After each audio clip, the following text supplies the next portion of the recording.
イーロン・マスク、カリフォルニアは撤退しました。スペース X、以前もテスラ、カリフォルニアは撤退してテキサスに引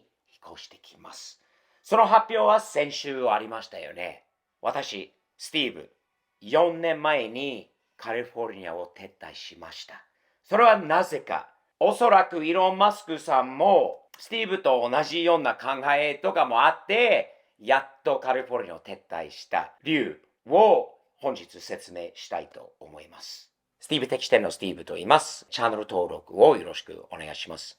ちょうど4年前、カリフォルニア州、南の方のロサンゼルスの方に住んでいました。約20年間、そこに住んでたんですが、いろいろ、変わってきたんですよね。環境的にも、物価的にも、政治的にも、いろいろな面でいろいろ変わってきて、突然のことではないんですが、20何年前に自分で初めて見てたカリフォルニアをもう天国だと思ってたんですが、治安が悪くなったり、いろんな規制ができたり、車好きに対する制限、規制、ルール、不親切さなどのことも含めて、物価の高さ、不法移民問題などのことが重なってきて、カリフォルニアは本当に素晴らしいところなんですよ。本当に天国も青空の空もいつも綺麗で、雨もあまり降らなくて、湿気のないすんごい環境なのに、なぜ出ようとするのか。よっぽど何かがない限りは、出たいと思う人は本当に多分いないと思うんだけど、数年間前からの流れを、アメリカの中の流れを見てもらえれば、カリフォルニア、ニューヨークもそうなんだけど、海岸からテキサス、テネシー州、フロリダ州に流れてくる人がたくさんいます。もう私はその中の一人です。なぜ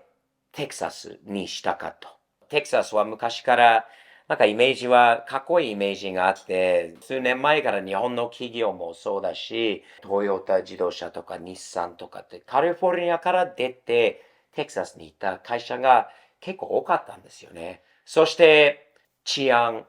住みやすさ、物価の安さなどなどもいろいろ含めて、とりあえずテキサスを先にちょっと見に行こうっていうことにしたんですよね。で、飛んできて、4年前に、テキサスのこの辺、ダラスの北部にある、これマキニなんですけど、だいたいダラス、フォートワース、DFW と呼ばれているところの周辺をぐるっと回っていろいろ見てきた時に、ちょっと田舎の良さがまだあるんですよね。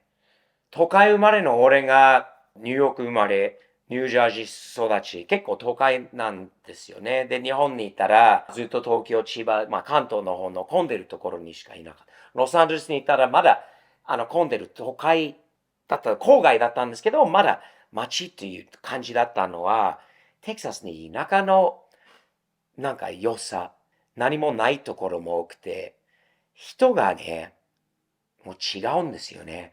田舎で生まれた人たちが。何が違うかっていうと、すぐ感じたことは、礼儀が違うんですよね。教育が正しい子が多いです。腰が低くて、アメリカンスタイルですよ。腰の低くて、Yes sir とか Yes ma'am とかって若い人が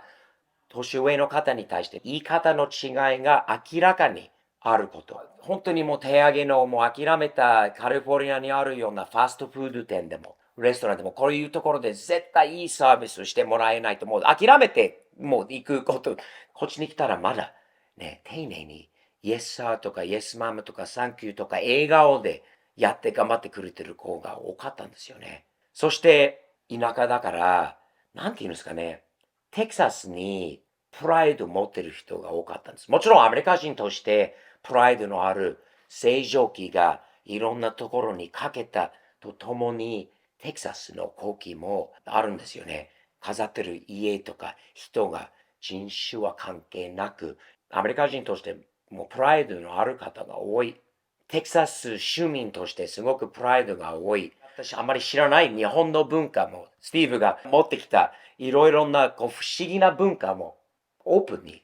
頭を開けて、心も開いて、オープンにいろいろ考えてくれる。素晴らしい人が多いんですよね。田舎の良さがアメリカだけじゃないんですよね。日本にもあります。田舎にやっぱりちょっと来てみないと、住んでみないと、田舎にいる人たちと会っていろいろ話してみないとわからないかもしれないんだけど、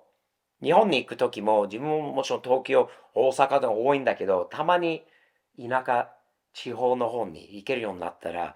なんか違うんですよね。暮らし方、落ち着き方、なんていう、周りの見方、食べ物も、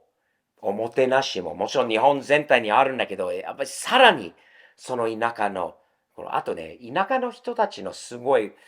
憧れるところ、好きなところが、その自分の住んでいるところにプライドがあること。富山に行った時に、友達の永井さんと付き合って、白エビにすんごい誇りがある。スティーブ、これも、富山で有名なものですので、ぜひぜひ食べてくださいとか、盛岡とか行ったら、盛岡冷麺が美味しいと、ぜひ食べて。プライドある地元のものには、アメリカの田舎にもいろいろ違いがあるんですよ。もちろん同じ肉かもしれない。同じバーベキューかもしれないんだけど、こっちの地元の100年前からおばあちゃんと、ひいおばあちゃんのおばあちゃんから渡ってきたこのレシピのもの。ここでしか食べれないようなもの。それはね、日本の田舎と似てるところもあると思うんですよね。田舎のトラックの運転手も、自分田舎の良さをトラックにも飾ってこう走るとか。アメリカは同じなんですよ。その考え方が。国が違うかもしれないんだけど、公共を超える世界共通のところが田舎にあると思うんですよね。人の考え方、人の出来方って言っても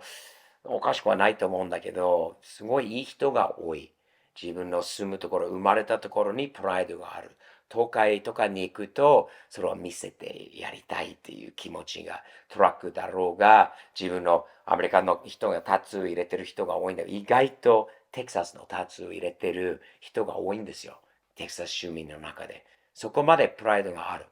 それがすごい惚れちゃったんですよね。すごい気持ちいい。自分はテキサスの州民じゃないのに、もうテキサスにするなら、テキサスを変えようとするんじゃなくて、テキサスをもう今まで俺が住んできた環境と同じようになってほしいとかじゃなくて、テキサスの、特にこの辺の元の人たちをリスペクトすること、合わせていくこと、色を教えてもらうこと、そしてまたちょっと面白い、俺的な、スティーブ的な、面白い日本の文化、知られてないものを持ってきて、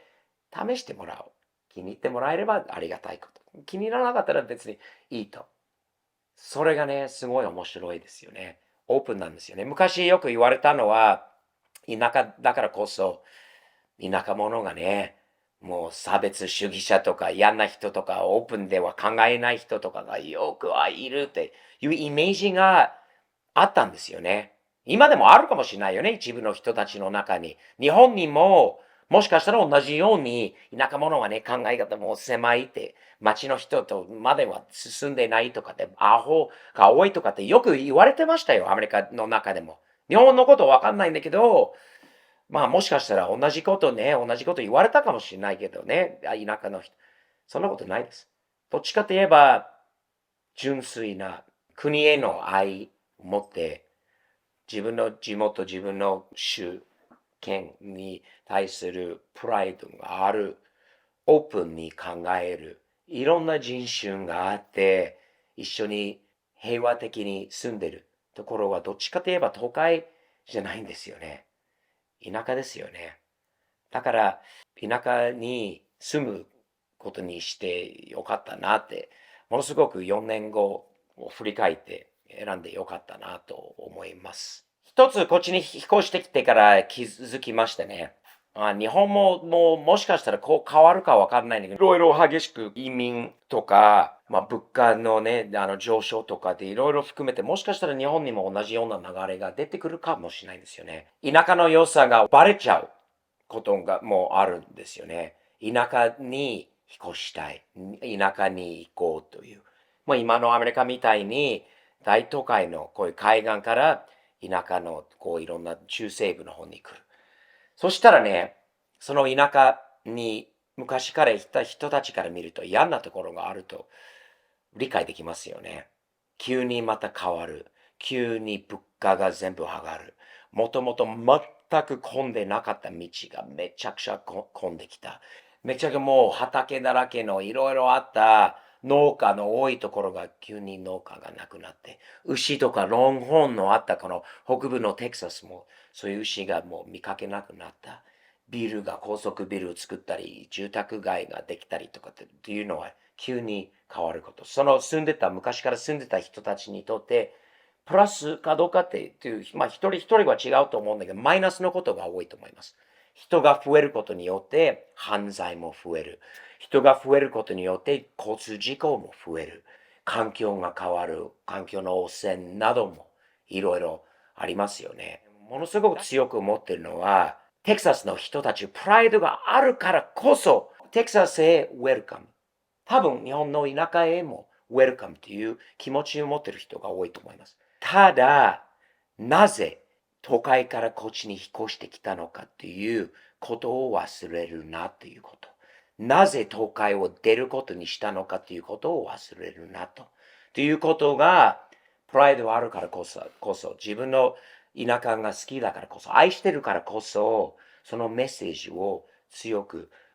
来た人たちに言う必要もあります。これは差別ではありません。これは悪いことではありません。本当だったら、行く人たちが一人一人は、その頭で行けばいいんだけど、残念ながらその頭ばっかりの人ではないですよね。自分の頭の中で、いや、今までこうやってきた。今までこれをこうだ、ああだと。こういうのは食べてきた。こういうのはね、宗教だからこうだ、ああだとかっていう話がいろいろあると思う。地元、もともといた人たちのことを忘れてはダメだよ。なぜそこにいたのかっていうことも忘れてはダメ。そこを変えようとするんじゃなくて、そこに合わせればどうでしょうか。当たり前じゃないでしょうか。もうリスペクト、リスペクト。どっかにいたらリスペクトしましょう。どっかに引っ越したらリスペクトも必要なので、忘れるなっていう感じです。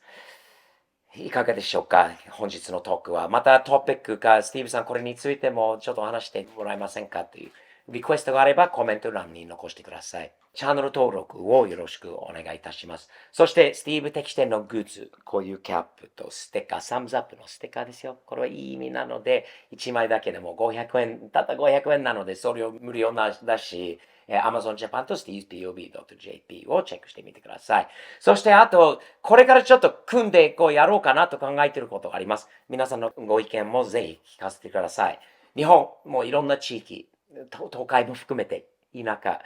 行ったことないようなところに行って、講演会、オフ会、スティーブ適してのオフ会、講演会をやろうかなと考えています。駐車場付きのホテルとかイベント会場みたいなところを借り切って、スティーブ適してのファンに来てもらうと。それでまたお会いすることと、お話しすることと、質問会などもいろいろできるような環境を作ったらどうですか？いつも日々前進前向きにサムズアップ的に笑顔でやっていきましょうね。よろしくお願いします。では失礼します。